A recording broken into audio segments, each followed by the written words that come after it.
Hi guys, and welcome to this week's live show with me, Mark Thompson, and there's Tim. Now, before we went live, we were talking about the Tour de France. So I've got a clue we're going to talk to you about today. So the question is, who's going to win the Tour de France? Now, Tim says Thibaut Pinot. Yeah. I don't know. I want to go for Alaphilippe, but I think he's going to break today.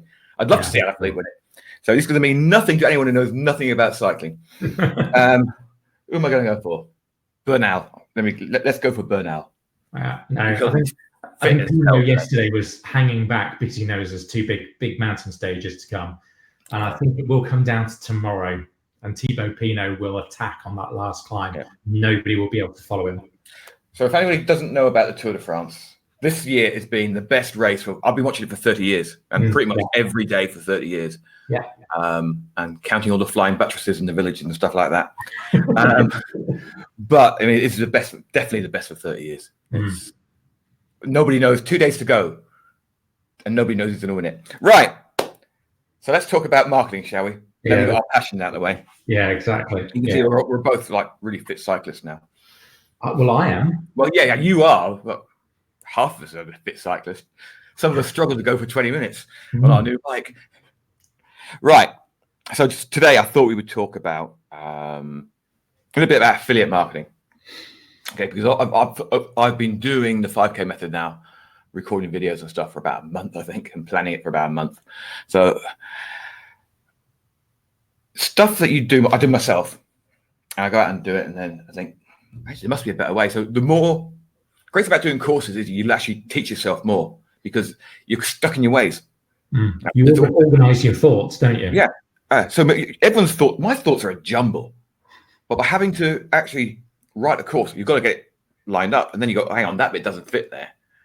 So there's a few little tips I've got I'm going to drop today. So come on, Tim. I know you're the expert Aweber affiliate, still getting paid after 27 years. So what's your tip for selling Aweber? What's my tip for selling Aweber? It doesn't matter whether this is affiliate marketing, whether this is marketing your own products, services, whatever it might be that you're selling out there. Ultimately, it still comes down to audience and who you're talking to. So for me, like I always start with, when I'm even today, I have a list of affiliates for Lean Greens, and most of the affiliates are business owners or they're affiliates for other things as well. So I talk to them about, I basically send them normally about once a week. I'll send an email to them, and I'll basically tell them what's going on in the world of Lean Greens affiliate stuff, what promotions coming up, if I've got any particular videos that they can use, any like posts they can use on Facebook and all this kind of stuff. But here's the thing, I always try and tie it back into, okay, well, these are the tools that I use to be able to, do the things that I do with Lean Greens and also with my own affiliate marketing efforts. Generally, it comes back down to email list. And I always end up talking either about Aweber or Drip or Active Campaign or whatever. And if they run an e-commerce business themselves, then I talk about Klaviyo. And that's where I end up making most of my affiliate commissions because I have that audience of people that are in that place. Yeah. But you need that audience first. Yeah, I mean, Karen, I met a guy in the local pub, business owner. As you do. And we got talking. He said, "What do you do?" I said, "I write emails and online marketing stuff like that." I said, "Oh yeah, I send emails." I said, "Oh, so what do you use?" He went, "MailChimp." I made $1,000 affiliate commission from Active Campaign that night when I just told him what an automation was. Literally, I explained an automation. So he sells businesses. Okay, so each business has its own page. I said, "So what do you do when you send out a list of business for sale? Someone clicks through and goes to that page. How do you follow up?" He went, "We don't." I said, "Why not? Surely if somebody's gone and spent 30 seconds on that page or 5 minutes on that page really reading about a business, surely you should send them an email the next day with a link for an appointment to talk about it." He went, "Oh, can we do that?" "Well, who are you with?" "At MailChimp." "No, you can't do it. But if you're Active Campaign, you could." So I showed him. I opened my phone up, showed him my Active Campaign, said, "Look, a campaign account," showed him an automation, and went, Ooh, there you go. That's how I do it. He went, can I come and speak to you tomorrow? So we had a coffee, got him on the phone to Active Campaign, signed up there, and then $1,168 commission. Wow, nice. And that's just because talking to people. I mean, that is affiliate marketing, and it's something I know about. So hang on. Donald, hi guys. Andy, hi. Andy says, do I still use AW Pro Tools? I don't use Aweber anymore, so I don't use it.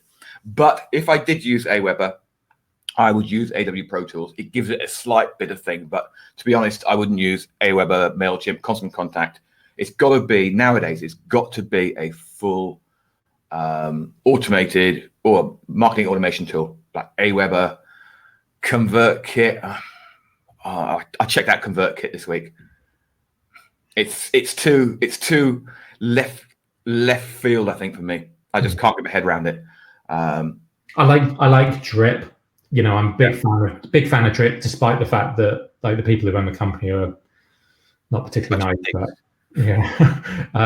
But yeah, yeah, Drip. If you're in the e-commerce space, you can't go past Klaviyo, although the affiliate program sucks. You know, have you spoken to them? No, I haven't. I did go to that meetup a couple of weeks ago for them, and I forgot because I was only there for literally half a day. I didn't get a chance to speak to them properly about their affiliate program. But yeah, their affiliate program sucks. But there you go. I'm actually looking at a really good affiliate program to that software that bolts into stuff. It's a bit expensive, but it's probably ideal for SaaS businesses, and it's called First Customer or something like that. Mm-hmm. Okay. Something like that. I can't remember the name, but I was looking at really, really in depth and good. So see, here's the thing: is like people kind of get sort of a bit tied up with this whole affiliate marketing thing, and they think that they need to sell internet marketing products or SaaS products and stuff like that. And it does actually help, like, you know, because a lot of the recurring commission programs that are out there are for marketing software, you know, software as a service type things. And here's the thing that I always look at is that, yes, I run Lean Greens, but I have my second supplementary business, which is called Fast Implementation. And Fast Implementation basically acts as my way to kind of almost record what I do to run my e-commerce business. Yeah. And it's like, I might put a blog post up once a month if I'm lucky. I might send out an email once a month if I'm lucky. But that's where I get the audience to promote, you know, the affiliate products that, you know, whether it's the email automation software, whether it's the Shopify one-click upsell app that I use, or the Zipify pages or whatever it might be, because those pay me a consistent commission. So, you know, the way I always look at it is like, I want to be able to take everything that is a cost to me in terms of what's a flat, you know, cost to me on a day-to-day basis or month-to-month basis, and I'm trying to leverage that and make it a revenue stream instead. Yeah, I mean, you mentioned there about IM products. It's one of the notes I've got. I have people come to me and say, "Oh, I want to be an affiliate, but I don't want to promote affiliate products, IM products, because the market's saturated." It's not, though. I think I demonstrated that a few minutes ago by saying I sold Aweber to a guy who's got a company that sells shops. You can sell you could sell ClickFunnels to an estate agency. Yeah, actually perfect for an estate agency. Mm-hmm. You can sell ConvertBox to pretty much anyone. You can sell. Think of any product that you use, and then think, okay, who could use this? A restaurant can use so many IM tools, but they don't know about them because they never pitch them. Yeah. So if suddenly you start running ads to restaurants for, I don't know, ClickFunnels, for example, okay? So how they can do like special pages or do their menu on ClickFunnels or whatever, okay? So they don't have to go and get an expensive website or something like that. I mean, it's a really undersaturated market. Mm-hmm. The center bit of selling IM tools to internet marketers is saturated-ish. Outside of that, Nobody's doing it. You've got a whole marketplace there and different niches and different areas where you can actually just go hit them hard with the products that you use. Lead gen, for example, ConvertBox. ConvertBox can be used on every website, probably. So, I mean, target restaurants, have WordPress, want to build an email list, here, or 10 reasons why every restaurant needs an email list. So you get them reading that article, and then you follow them up with, here's how you build an email list. So we've got a lot of, in the area that I live in, there's a lot of mountain biking, which is one of the reasons why I live here. But there are, off the top of my head, I can think of 4 different mountain biking skills, coaching and guiding companies in the area. And they each have websites, they each have Facebook pages, and some of them run Facebook ads and things like that. And the thing is like, those types of businesses are prime for things like ConvertBox, ActiveCampaign, or Drip, or lead pages, or ClickFunnels, or the world is your oyster kind of thing. With a really, really tight niche. And if you have a relationship with them, which I know pretty much everybody in the valley who's got anything to do with mountain biking, it's like, all I need to do is, they know that I run my own business, and they ask me about Facebook ads all the time. They go, "Oh, do you run Facebook ads?" And I'm like, "Yeah." "Does it work for you?" "Yeah." And it's like, "How do you make it work?" And it's like, well, it's nothing really to do with Facebook.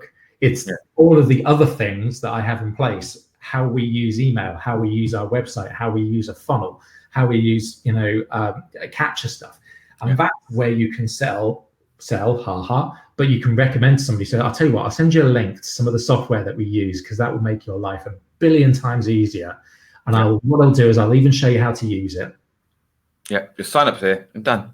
And then take that and expand that outside Tim's little valley, countrywide, continent-wide, worldwide, and you've got a decent business there. I'm not marketing tools to internet marketers anymore. Yeah, exactly. It's easy. Right, so we can cross that one off then. There's nothing wrong with internet marketing tools. Just think outside the box. And promote them to, let's cross that off. Where is it? What number was that? Yeah, that was number 4.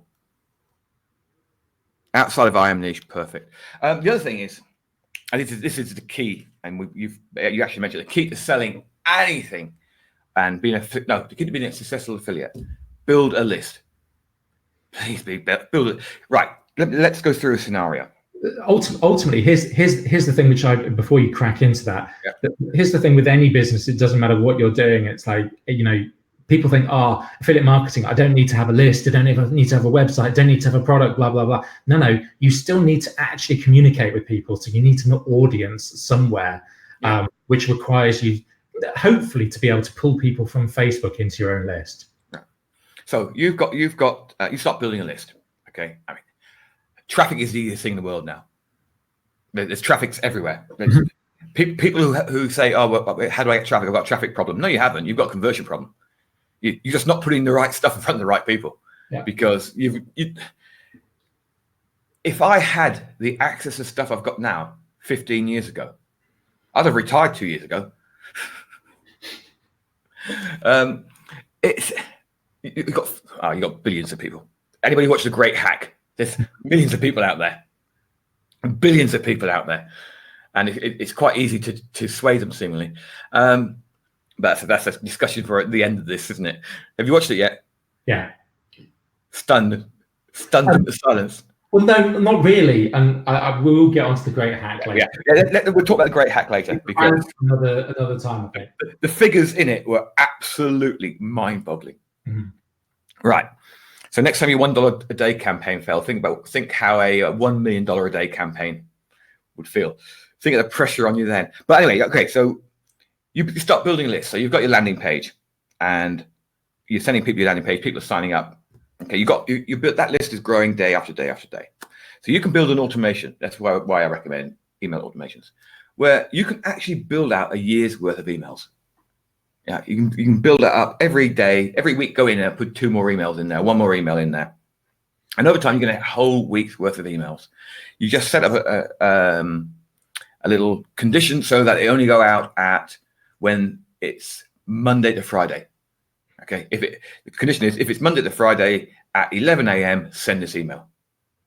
Okay, then it goes out, and if people read it, click the link, you send another email. If they don't read it, click the link, you send, and next week you send an email about something else, and you can just build it. It will. If you looked at it now, the end product, you go, oh, I can't do that; it's too complicated.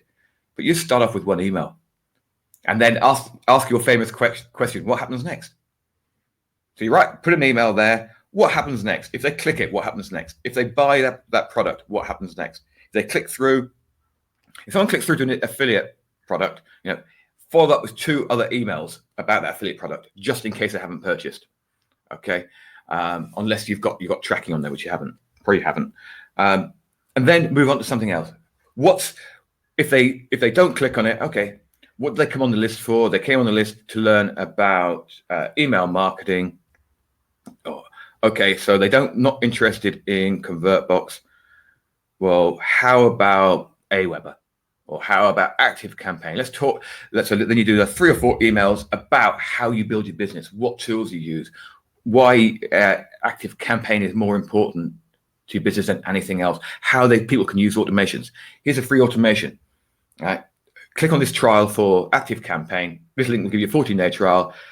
Then import this automation and run some people through it. Now, and you've got people hooked because they'll see the power of it, and you just made a sale. And you can just do that every single week for a year, for 2 years, for 3 years, for 5 years. If you do it properly, you never ever have to work again apart from write an email, because you've got your leads coming in, they're dropping into the bucket, and your bucket is sorting them. Right, talk, Tim. I'm just going to try and share a site I might still have, I'm not sure. Talk, Tim. Yeah, talk about something interesting. Okay, let me qualify that. Talk about something interesting, Tim. Dear, you put me on the spot. Brilliant. No. I've never seen Tim stuck for words. Tim, how's the stock situation? How's the what, sorry? How's the stock situation? It's okay at the moment. It's a squeaky bum moment, so I'm getting to that point of I might run out of stock in about 3 weeks' time, but hey, there you go. Now, what I was going to say about affiliate stuff is that it's not and this is the thing that a lot of people kind of get sort of stuck on, and it's kind of Mark's fault, actually, because he kind of promises the world to people and says that they're going to make $5,000 a month through affiliate marketing. But the thing is, it's over time, that's how it's why I keep my supplementary business to one side. I concentrate on my main business to sell lean greens all day, every day.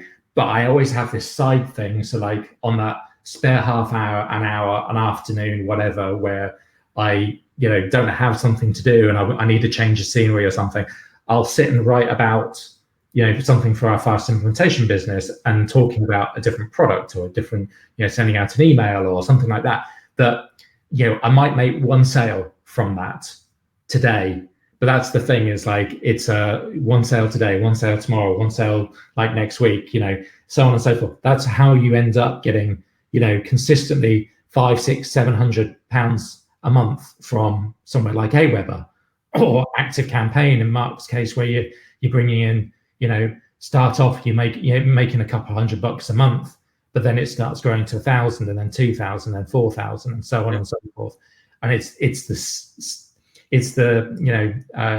slow and steady wins the race. That's where you're going to get the best results. And ultimately, with these kind of recurring billing type products that we recommend that people promote, that ultimately your long-term success, your long-term security is built up by slow and steady. It's not trying to get a bazillion people onto it in one email in one day. You're not looking at results for one day. You're looking at results over a period of literally months. Exactly, or years. I mean, I'm working on stuff now that it will. I know that in 3 years' time, that's my pension, and that literally it's going to be my pension when I retire in 3 years' time. Well, retire. I'll never retire. No. I can't think of anything worse than going. Oh, should I do some gardening today? We do. Yeah, right. Would help if you had a garden. Yeah, right. So let's have a look. This is how simple. You know, you can show or how you can set a really simple automation that's going to just run forever. So let me just, where are we? Right. So this is an automation that I've got in Active Campaign, right? And it says, does a contact have the tag received welcome email? Yes. Okay. Then we move on to the next one. No. Or then we enter the automation, the sequence. Okay. Welcome sequence, which then adds the tag. Okay. And at the end of that automation, we put them back into this automation. And they come down again. Have they got the tag welcome sequence? Yes, they have, because they've just been through it. Okay. Have they got the tag completed onboarding? No, we're going to complete the onboarding sequence. Yes, we're going to move down to the next one.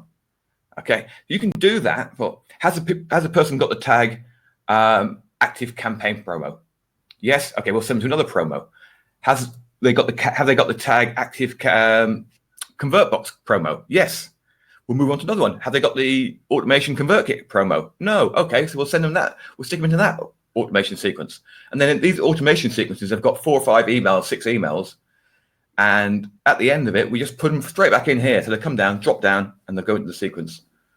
And that's, I know I rushed through that, but simple as it gets, isn't it? Yeah, I mean, but that's all there is to it. I don't know. Let me see if I've actually got the one of those sequences. I'm sure I have. So, okay, so here we've got the engagement sequence. Let's have a look at that. So that's one of the. So this is one of the sequences. You know, they come in here. Do they have the tag event completed? Yes. Then we move them back to that engine room. So they'll never get this again. So if they've got the contact event completed, they'll never ever get this again. No, if they haven't, then they come down here. Have they got the tag email 1? Yes. Okay, we'll send them email 2. We'll send them email 3. Okay, and then if you see, to get to the end, finally get to the end here, you send them straight back to the top again. And it's like filtering people down. And all the tags do is go, have they got that tag? Yes. Okay. Have they got that tag? No. We'll send them that. And then just, if you see, it always adds a tag at the end. Yeah. Wait another day, then move them straight back to the top. Looks complicated. Easy when you do it step at a time. Mm-hmm. The thing is like, and people would look at that and go, oh my God, that's horrifically complicated. And it's like, well, actually, no, the if you think about it in the most simplest form and start with that, rather than trying to create a marketing monster straight from the back. Yeah. You write one email today, you put that into your sequence, into a sequence, you write an email tomorrow, you put that into a sequence, you drive people through it, you add in the conditional tags to make sure that they don't get that sequence again in the future. And then you move on to the next one and the next one and the next one. So what it means is somebody can keep on coming into your list, but they'll only ever receive unique emails. They'll never see an email again. And honestly, you can just do that and just drive people in. And it works so well. It works so well. Let's say there'll be times when you need to make some adjustments in places, or like you might need to send people to a different landing page, or how you might have special offers that you have come to a deal with, like the person who runs the affiliate program or something like that. I'm working with one of our affiliates right now on a very specific sequence that we've written for him to actually send to his lists. And it's like, we've been going through his email autoresponder system and his automation platform. I think he's on Active Campaign. And it's like asking, okay, have you got segments? And, he's what other promotions have you got going on at the moment, so we don't cross over and things like that. Very, very simple system, but it's just a great way of just, you can divide and conquer, as I've put in my you're posting in the 5K method today, which is actually a really good post, by the way. If you're not the 5K method, serious marketers only, the foundation, that's the one. Hang on, here we go. Tim did a post earlier in the foundation about basically how to scale your ads, really, isn't it? Yeah. Without giving Facebook what they want. And without fucking up the original, without making a mess of, without the original campaign, exactly. The original campaign. No, but even if you're doing like $1 a day campaigns, you run them for 2 3 weeks, check the stats that Tim talk about in that article, and you'll see what's doing well, and then you just duplicate it and run your $1 to that for the next 2 weeks. Yeah. Okay. Next thing about promoting stuff. Yes. Yep. Promote what you know. Okay. Seriously, just promote what. If you've got a Dyson fan, promote a Dyson fan. Okay. Don't promote something you haven't got. So if you use Active Campaign, don't promote Aweber, promote Active Campaign. Okay, because you can write credible content. You can show stuff from inside your account. If someone asks you a question, you can go and look it up. Okay, somebody asked me about Active Campaign, if they could do this, this, and this. If I didn't have Active Campaign, I'd have come across the right charlatan. As this case happened, I said, give me 5 minutes, I'll log in, and I actually built a little automation so that he could have a look at it. And I thought, yeah, that will definitely work. You can do it this way and this way and this way. Okay. End up, hopefully, it'd be a sale for Active Campaign, another commission. But only because I actually knew the product I was promoting. And so many people promote stuff. I see people promoting ClickFunnels who haven't got a ClickFunnels account, which is ridiculous. Here's the thing: if you're starting from scratch, you can start up a Facebook page or a Facebook group that is, and talk about there's a guy that I follow for Facebook ads, a guy called Depeche, and he's got a fantastic Facebook group, and there's a lot of very knowledgeable people in that group for Facebook ads. Depeche doesn't really promote any other products. I think he promotes like one other product, isn't it? He has an affiliate account with affiliate promotion thing, but because he's the expert on that group and he's talking about like that particular piece of software that you use, I think it's a reporting tool or something, which I don't use, but because he's an expert in it, he can, when people ask questions like, well, if you've got this piece of software, you can, it will tell you straight away whether your ads are working or not because of the reporting tool. Here's where you can go and get that reporting tool. And it's not like he's doing the hard pitch all the time. It's because he knows the product and he is the expert. That's why he's able to sell it. So if you're starting from scratch, it's kind of like, okay, well, pick the thing that you know. And even if you've got no audience right now, that's where you've got to start. You've got to start building a Facebook group or a Facebook page where you are seen as the expert for that piece of software. And that's, it's a great way of, invite people that would benefit from the information you put on that Facebook group. Well, what I tend to do is, if I'm looking at a new tool, I will type in ConvertBox affiliate, and I will make sure it's got the affiliate program. Because if I'm borderline on, do I need this tool? Should I get it? And it's got an affiliate program, I'll get it. Because I know if I make 2 sales the next year, I've covered the cost. Mm-hmm. Even if it's like a Dyson fan in your house, and you're an expert on the Dyson fans, but it's not necessarily Dyson fans. It's like, okay, so does it work? Does it cool this room, which is so big?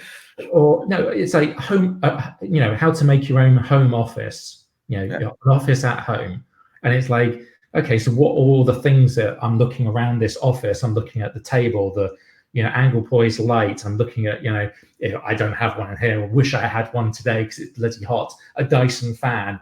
And it's like, you create a Facebook page or a Facebook group that is all about how to create your home office. Yeah, I've got a €300 wobbly seat. The seats like it's got a basketball base at the bottom and a basketball base at the top. I've got one of them for when I'm working sort of stood up. But ultimately, these products are available from Amazon. You can sign up as Amazon associates.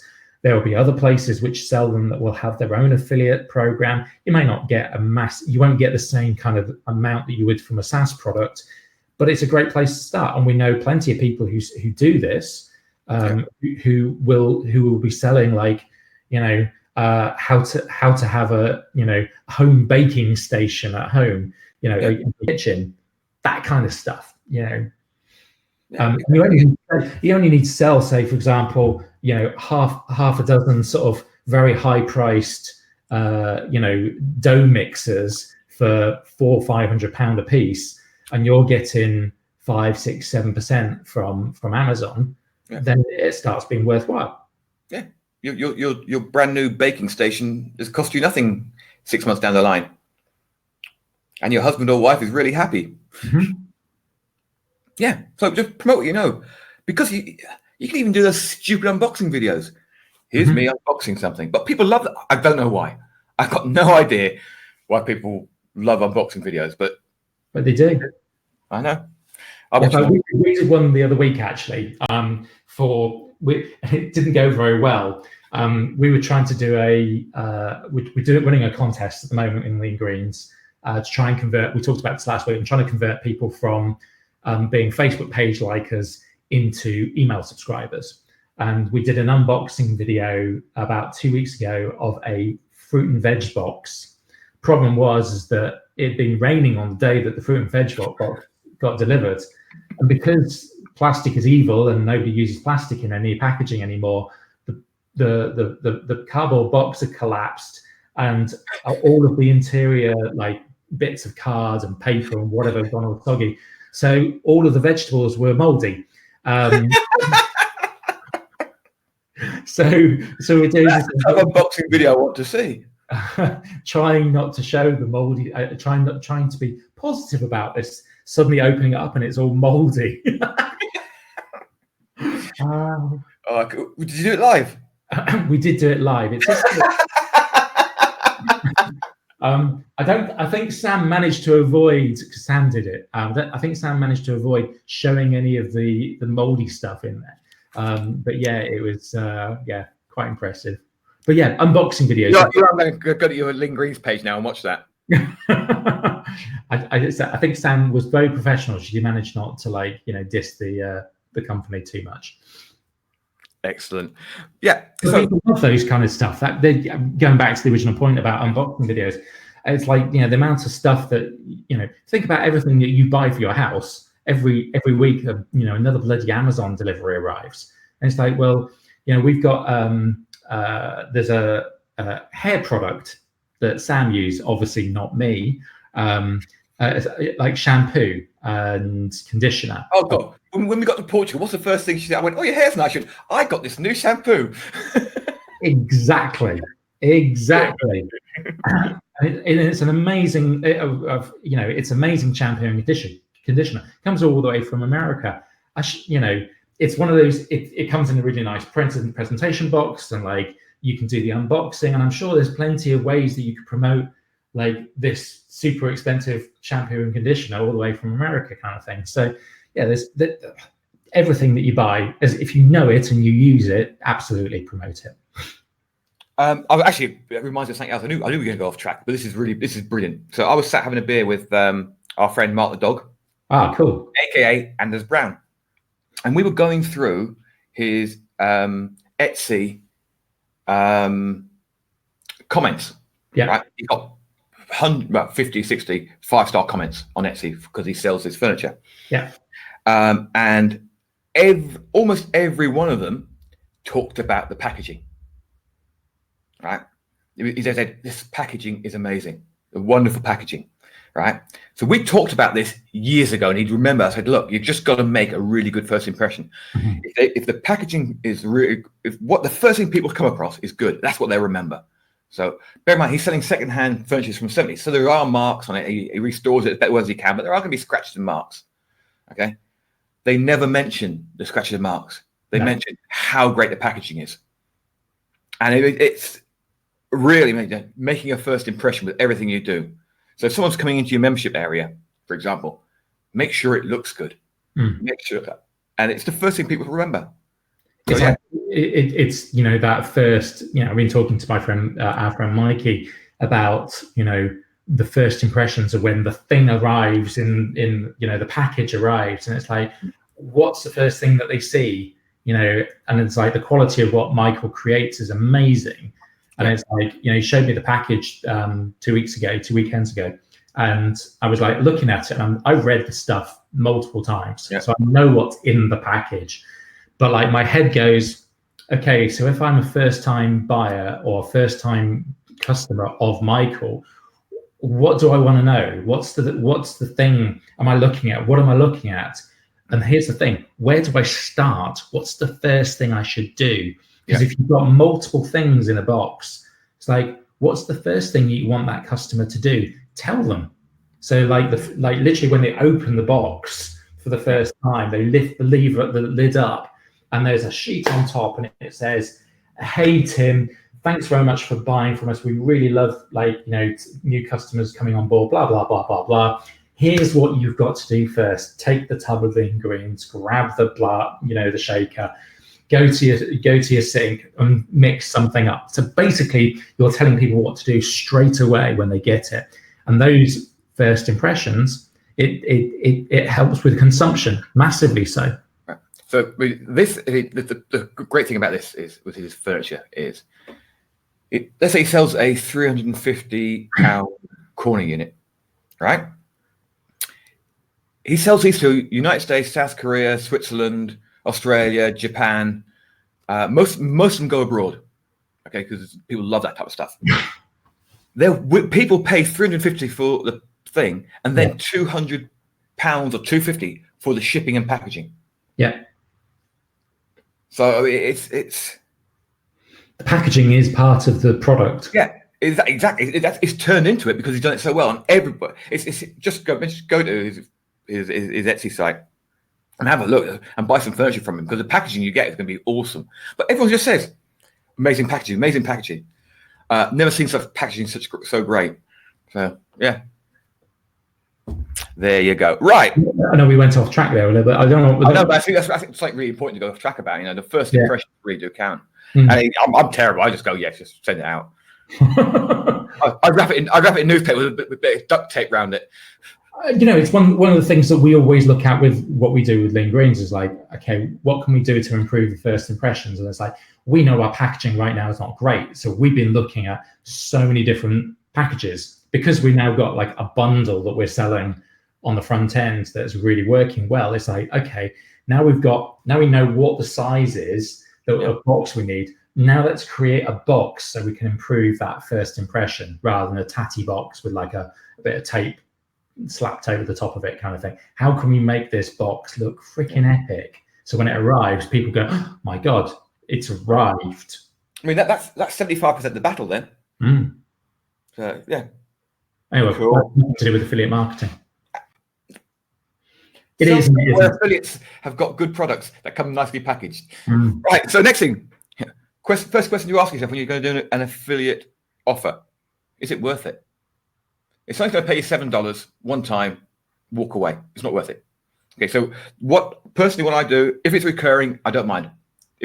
Some of the stuff I do recurring starts up at $870, $270, stuff like that. Doesn't matter, because several of the people who started off paying $2, earning $270, I'm now earning $700 a quarter from. Yeah. Right, through Active Campaign. Okay. Which is why I tend to, people who buy through my Active Campaign list, if they ask me, I'll give them advice. I'll constantly help them grow their list, because the more they grow their list and the better things perform, guess what? The more money I make. Yep. So I mean, always think about that. If someone signs up, add a bonus where you're prepared to help them. You give them courses and stuff like that and training. Help them to make you more money, more commission. Yeah. That's a very good point. It's like, we were talking about Klaviyo earlier and what a crappy affiliate scheme that they've got. I think it's like 3% for the first year of like sale of like thing, and then it stops. And I'm like, really, it's just not worth it. No. It's a pity. I mean, if it was, I get 30% from Active Campaign now, because that's a tier. I'm on top tier. Yeah. The lowest tier is 20%, but even 20% is probably worth it. Yeah. If people are going to, people very rarely leave certain types of affiliate programs. Yeah. Okay. If you get in Aweber, Active Campaign, Drip, you're not leaving. You get into hosting, you're not leaving. Okay. Not leaving for a long time. Yeah. As I said, I was paying $170 for 5 years for my hosting. I just didn't want to leave it. I was like really pissed off with paying so much, but I didn't want to leave it. And it's like something's working. Even the low value stuff, something where you're getting $5, people aren't going to leave for 2-3 years. You took $180. Thank you very much for one email. I'll do that. So do think long term on recurring stuff. My limit for what I'm going to do is if I'm going to get $97 one time, possibly, yeah. If I'm going to get $197 one time, yeah, straight in there. If I'm going to get anything above, generally, I look at stuff $147, which is normally around the $297 mark for a single is worth doing. Okay, some stuff I do, it'll be less, but it's worth because it's just good stuff. It's really good stuff. And then that's always something to consider. Okay, if you're only going to get $7 for promoting something, but it's really good, it's really going to help, just do it. Do it as a public service. Okay. Share the good stuff. And even though you're not going to make much, you share Klaviyo all the time, but you don't promote it because you know it's going to help people who do e-commerce. Yeah, very much. And then maybe down the line say, "Hey Tim, this Klaviyo is great. Anything else you can recommend?" Yeah, absolutely. Yeah. Have you tried Aweber? No. Here's the thing: is like normally with Klaviyo, because Klaviyo works well with so many of the other platforms that I use within my Shopify store, so many of the other apps, things like Zipify Pages and one-click upsell, like I get 40% commission on those two platforms. Yeah. So it's easy for me to say, oh, you're on Klaviyo, but you still want to grow your e-commerce business. Go get one-click upsell. You increase your revenue by 20%, like straight away, pretty much. And it's simple stuff like that. And one of the great things, it ties in really nicely with Klaviyo. It already works. Yeah. So I mean that's perfect. That's how you do promotions. People tend to overthink a lot of stuff on affiliate promotion. It is really just starting conversations. You can start a conversation on a Facebook group. You can start a conversation email. You can start a conversation personally. Right. One final thing I want to talk about. One final tip. When you're promoting something, so you choose what you're going to promote. You've got a choice. You can definitely build a website about it, but you can build a single product website or multiple product websites. Okay. So for example, I've got Thrivecart Secrets, which promotes Thrivecart. Dave's got getbeaverbuilder.com. There you go. Dave, I've dropped your affiliate link in. So Dave's got getbeaverbuilder.com. I've got Thrivecart Secrets. I've got ConvertBox Secrets. You know, if I could have got Get ConvertBox Secrets, I would, or Get ConvertBox, I would have got it. So I mean, if a new product comes out, think about getting the Get. I mean, that's because that's easy to remember. I said to Dave, "What's your affiliate link for Beaver Builder?" He went, "Getbeaverbuilder.com." Because all he does is a redirect on there. Yeah, perfect. But you can do a single site. Okay, just focus on that product. Once a month, write some content about that product, put it out, drive people to it. Build your list, drive people to the content that you've built. Absolutely perfect. Then you've got your multi-site thing. So I've now got part of the build I'm doing in 5kmethod.com is I'm building out a site called Autoresponder Showdown, which I bought years ago but never used. Okay, I've got another site called howtobuildafunnel.com, which I can use for multiple things. So I can, on howtobuildafunnel.com, I can promote Thrivecart, ClickFunnels, Beaver Builder. Also, on most of my stuff, whenever you see a link for Beaver Builder, it's not mine, it's Dave's. I just chuck his in there because I remember his link now. Or getbeaverbuilder.com. I think my active campaign link is actually going to your affiliate account, Mark. Yay! So, because I don't have an active campaign account, so yeah. I think you still got ClickFunnels, haven't you? Uh-huh. I think I might put out a ClickFunnels link that's yours. You see, this stuff happens. We share because we know each other, and we work with people all the time. Give me your. I can't be bothered going to get an affiliate link. Give me your affiliate link. I'll drop it in. Yeah. So I mean, there's in the report I've just done. I'm releasing next week. It's a 61-page resource guide. It's your Klaviyo link, Dave's Beaver Builder link. It's like, so yeah. So if anyone's got any links you want to give me, just I'll put them in the form for you. But yeah, it's if you do a multiple single site or multiple site, you decide. Multiple sites are quite good because you can get people for different things, but don't make it too broad. Yeah. So build a funnel will be get people on the list. It would be probably ClickFunnels on there. I mean, you can't do a build a funnel site without ClickFunnels, but you can also do Beaver Builder. So I can do an article on there ClickFunnels versus Beaver Builder, or ClickFunnels versus Page Builder, or ClickFunnels versus something else.